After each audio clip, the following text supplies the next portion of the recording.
Assalamualaikum warahmatullahi wabarakatuh. Gimana kabarnya? Alhamdulillah, luar biasa. Allahu Akbar. Sebelum kita memulai pelajaran, maka terlebih dahulu kita berdoa. Doa dimulai.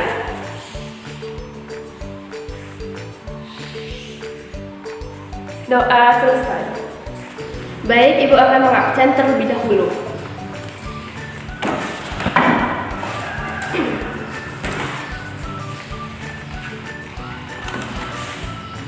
Aisyah, Dila, Aden, Joko, Rara, Vina, Nisa, Udin. Mana nih Udin?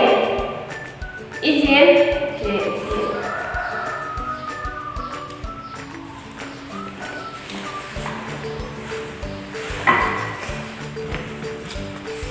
Oke, Ibu akan mengulang kembali atau ingin menyampaikan kembali bahwasannya materi minggu lalu itu seperti ini. Dalam Islam, perbuatan baik dan buruk itu sering disebut dengan amar ma'ruf nahi munkar, atau tadi perbuatan baik dan perbuatan yang buruk yang dilakukan oleh semua kalangan manusia, di mana juga dalam pelaksanaan amar ma'ruf nahi munkar tadi itu harus keseluruhan atau secara kafah, nggak boleh setengah-setengah ya nak. Baiklah anak-anak, dalam materi akhlak di sini terdapat juga di Quran surah Ali Imran ayat 120.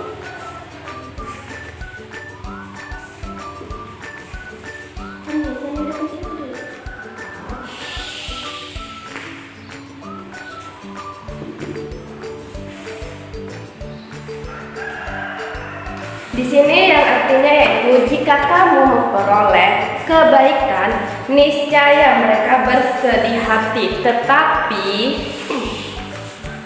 jika kamu tertimpa bencana, mereka bergembira karenanya.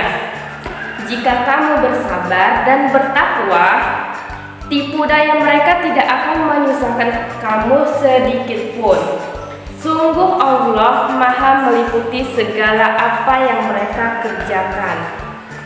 Di sini akhlak terbagi menjadi dua. Ada yang masih ingat apa saja akhlak itu? Tidak ada. Yang pertama yaitu akhlak mahmudah. Yang kedua akhlak mazmumah. Akhlak mahmudah yaitu akhlak yang baik, sedangkan akhlak mazmumah yaitu akhlak yang buruk.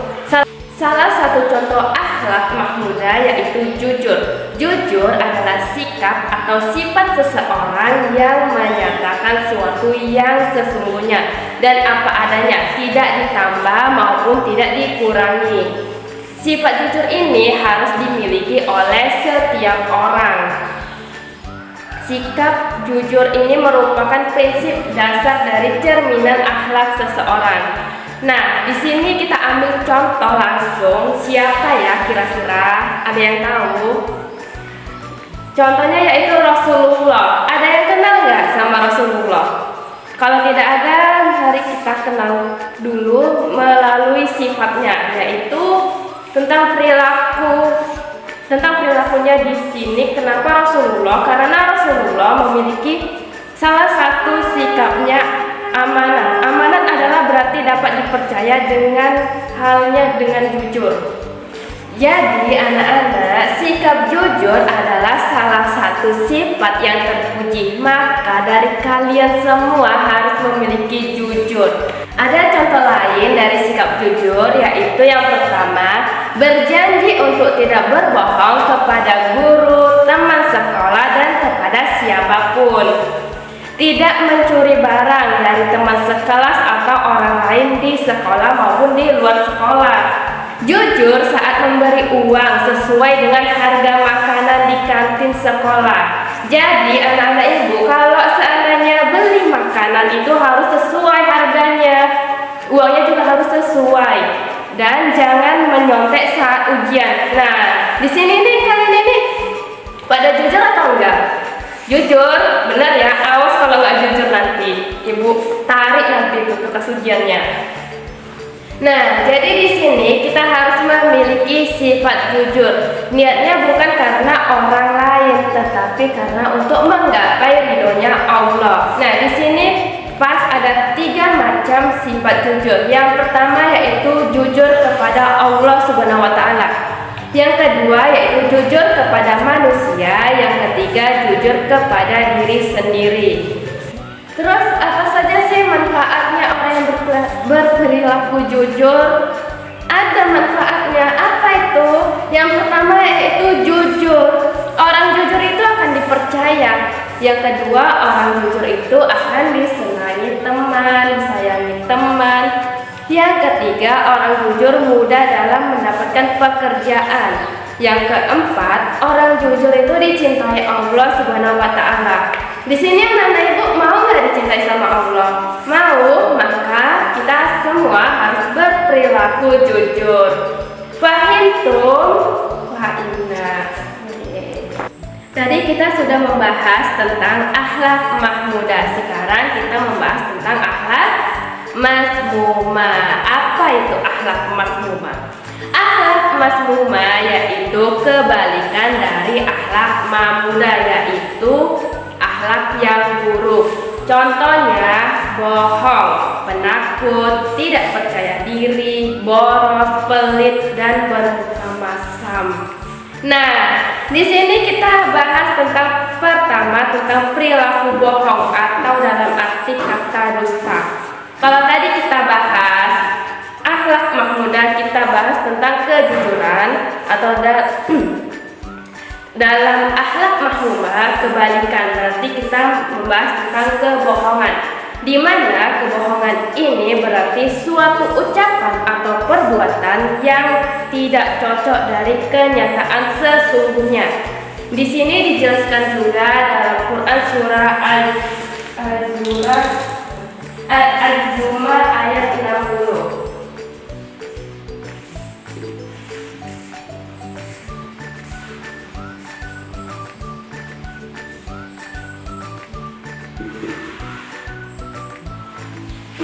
Yang artinya, dan pada hari kiamat engkau akan melihat orang-orang yang berbuat dusta terhadap Allah, wajahnya menghitam. Bukankah neraka jahanam itu tempat tinggal bagi orang yang menyombongkan diri? Jadi untuk anak-anak ibu semua yang ada di sini, janganlah kita berbohong.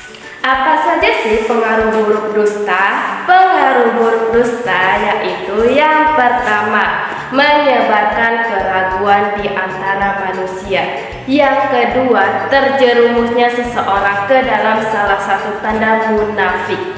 Yang ketiga, tercabutnya berkah ketika berniaga. Yang keempat, hilangnya kepercayaan. Yang kelima, memutarbalikkan kebenaran. Terus bagaimana sih kita cara menghindari dusta? Yang pertama yaitu tidak bergaul dengan para pendusta dan mencari teman yang soleh lagi jujur. Yang kedua, mempunyai keyakinan yang mantap akan bahaya yang ditimbulkan baik di dunia maupun di akhirat. Yang ketiga, melatih hati, lisan untuk selalu berkata dan berbuat jujur. Yang keempat, selalu mengkaji Al-Quran dan aktif dalam kegiatan keagamaan. Anak-anak ibu masih semangat? Enggak? Kalau gitu kita tepuk semangat. Semangat. Semangat. Anak-anak Nabi ada 7 orang, 3 laki-laki, 4 perempuan. Pertama, Qasim, Abdullah, Ibrahim, Zainab, Ruqayyah, Ummu Kalsum, Fatimah. Ibunya bernama Siti Aminah, ayahnya bernama Abdullah, kakek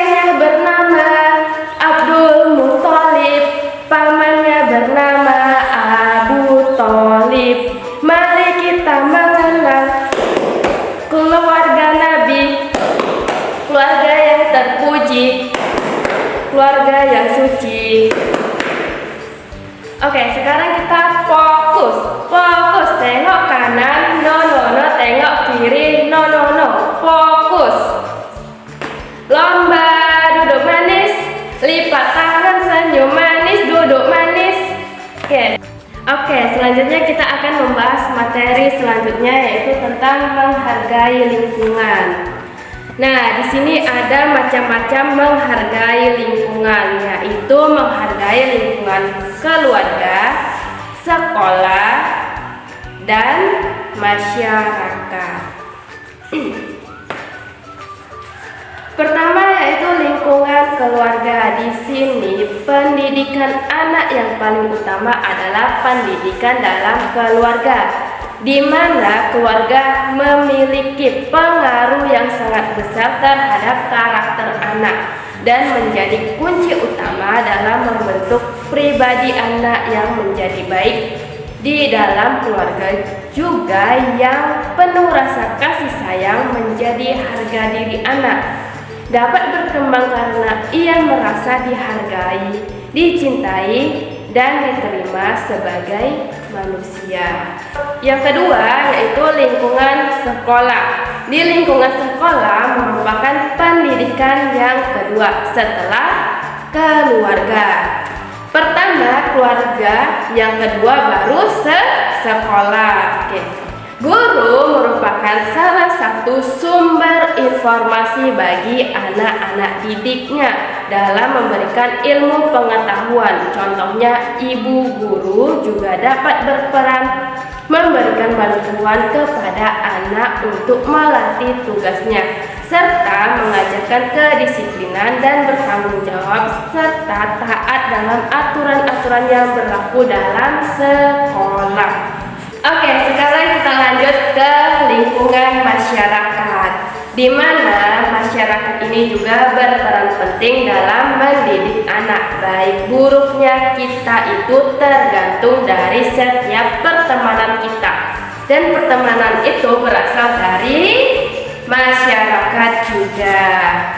Tadi kita sudah membahas tentang akhlak di lingkungan. Yang kedua yaitu akhlak terhadap orang tua.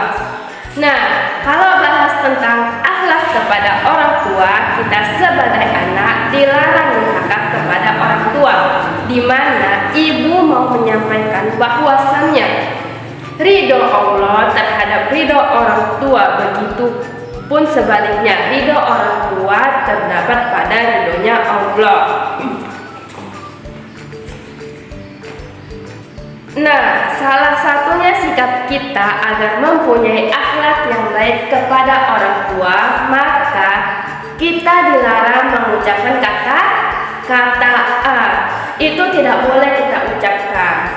Kenapa? Contohnya gini, misalnya anak-anak ibu lagi ngerjakan tugas nih, baru orang tua itu manggil, misalnya Joko, tolong belikan ibu gula, nak. Kita nggak boleh itu mengucapkan kata A, tapi kita bisa mengucapkan, tunggu dulu ya Bu, Joko masih ada tugas, sebentar lagi Joko belikan gulanya. Nah, itu salah satu contoh yang kecil. Kalau kita ingin mempunyai akhlak yang baik kepada orang tua itu banyak dari segi apapun. Bisa juga akhlak baik menjadi anak yang soleh dan solehah dengan cara selalu mendoakan kedua orang tua kita. Di Al-Quran juga dijelaskan dalam surah Quran surat An-Nisa ayat 36.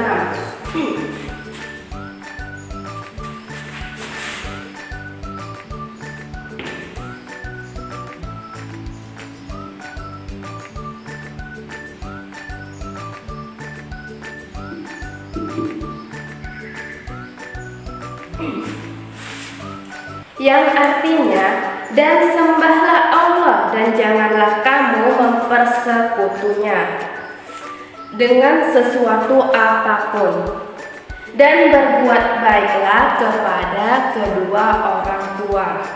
karib kerabat, anak-anak yatim,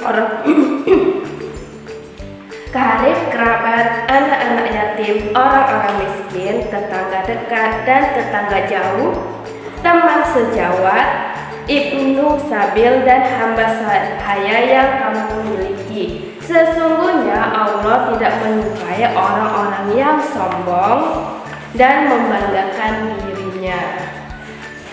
Tadi kita sudah membahas tentang akhlak kepada orang tua. Sekarang kita membahas tentang akhlak terhadap guru. Guru adalah orang tua kedua. Guru ini sama seperti orang tua, cuma bedanya guru hanya berada di sekolah. Guru itu juga wajib dihormati. Karena apa? Karena guru telah memberikan ilmu kepada kita sebagai siswa dan siswi yang baik. Patuhilah perintah guru selama perintah tersebut tidak bertentangan dengan syariat agama Islam. Terus bagaimana cara menghargai ibu sebagai guru? Dapat diaplikasikan dengan cara yang pertama. Jika ibu lagi menerangkan, kalian wajib mendengarkan. Jika ibu perintahkan, kalian wajib menaati ibu.